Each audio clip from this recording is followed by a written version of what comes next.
The delusion of religion in Africa. 99% of Nigerians are religious, be it Christianity or Islam.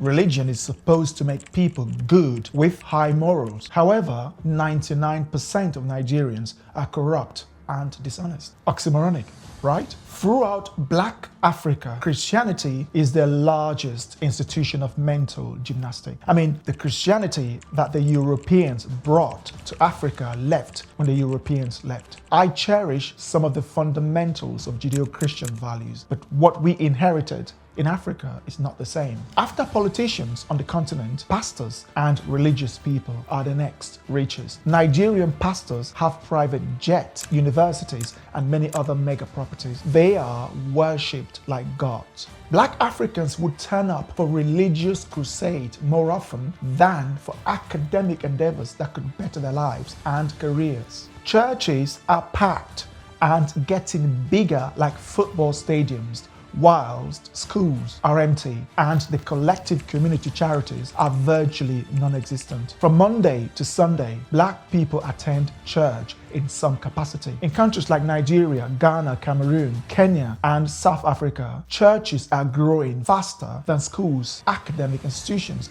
research and development, and hospitals combined. Nigeria is the capital of religious fraud. It produces, on average, more pastors than scientists, engineers, and IT professionals combined. The churches are clean, massive, and well-maintained, whilst directly outside you are welcomed into their dirty streets full of litter, urine, and abandoned infrastructure. Don't we all wish they looked after their infrastructure as they do their churches? African churches have become a place where the rich go to intimidate the poor. Donations in churches are announced for all to hear like it was an Oscar award. They even have titles for exclusive members, especially those who pay more. The Christianity that the European left us has long gone. What we praise in Africa is not Christianity, but the backwardness of our failed cultures. In Nigeria, the church is a place where everyone comes prepared, well-dressed in their best shoes and clothing. You'd see these rich guys with their nice cars driving past all these potholes, impoverished neighborhoods, seeing all these underprivileged children, but never caring for them. But when they get to their churches, they announce their massive offerings to the church, which then goes to the pastor's bank account, which he then uses to buy the Louis Vuitton shoes that he wears, Hugo Boss suit that he wears, and the Chanel sunglasses he wears, whilst preaching from a book printed in China, which he has barely read or understood. Who wears designer sunglasses at the pulpit, preaching to people who can't remember the last time they had a proper meal, telling them how to go to heaven? Does this make any sense? Monday, service of the Lord, according to Luke. Tuesday, service of the Lord, according to Matthew. Wednesday, service of the Lord, according to Mark, and so forth until Sunday. These people flock to their churches every day and they spend, on average, 4 hours there, screaming to the heavens and speaking in some incomprehensible jargon they call speaking in tongues. In Nigeria and most Black African countries, man of God is the new title for these fool-stars who call themselves pastors. In fact, Nigeria alone produces more men of God than the rest of Africa produces engineers. There are more men of God than there are STEM field professionals. How can such a continent prosper? As I speak right now, the Nigerians, Black Africans, and even those who follow me are unsubscribing because I have touched on their untouchable religion and God. What if these guys were to build a research center where ideas are shared, developed, and then transformed into solutions for building roads, bridges, public housing, hospitals, sewage and drainage systems, instead of flocking into these massive holes every day and screaming like lions in the wild?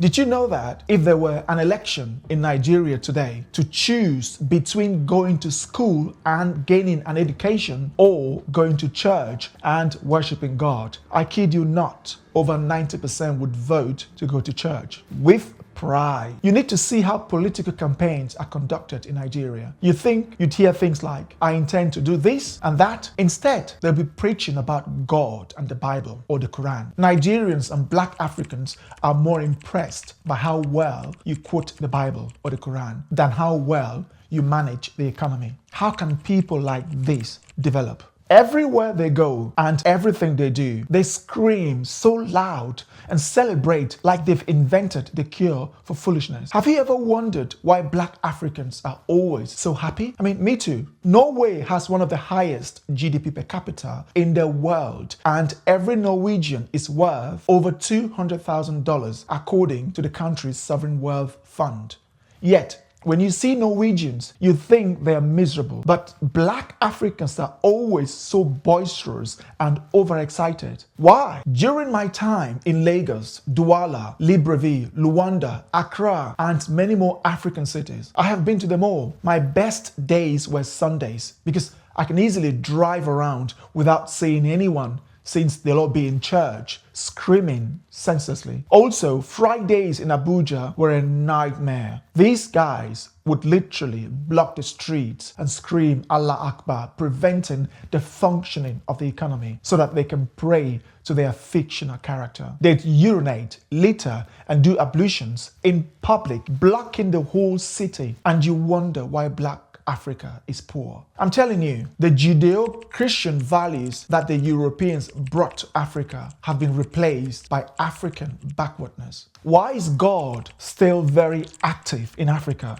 but has gone to sleep in Japan, the UK, Germany, Taiwan, or Singapore? As we speak, God is performing excellent miracles in Africa through his men of God, raising people from their dead, curing the blind, and performing other impossible miracles. I'm not kidding you here. African pastors are raising the dead and curing the blind. You guys must think I'm joking, right? I mean, that's what the men of God and their lackeys would like you to believe. You think that if these African men of God performed miracles, then Africa would be the perfect place for such blessings. Because everywhere you look across that continent, someone needs help. Why aren't these men of God going out there and start fixing up Africa through the power of their fictional character? In contrast, Europeans, Chinese, Koreans, and Japanese are busy inventing tools and other medical feats that save and improves lives. If there were truly a God as described in the Bible and the Quran, that dude would have struck all the men of God in Africa for the evil they've